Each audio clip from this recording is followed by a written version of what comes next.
Yang berlaku yang tak kena ni, bila dah kahwin malu-malu dengan suami dia. Sini dia kata apa dia? Meninggalkan, dan hukum meninggalkan malu itu adalah wajib.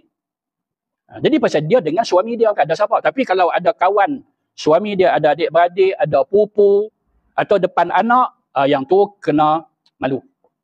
Kena malu. Kan? Pasal apa? Pasal ada orang lain. Sebab suami isteri, dua-dua ni, mereka tidak ada aurat. Tak ada. Mereka berdua saja. Siapa pun tak ada. Tak pakai apa pun tak apa. Tak ada aurat antara mereka. Kot antara pusat ke lutut kot. Tak ada. Kan? Keliling tutup rapat, tak pakai apa. Mereka berdua je. Haram tak? Tak ada haram. Tak ada aurat antara mereka. Tapi kalau ada anak, jangan.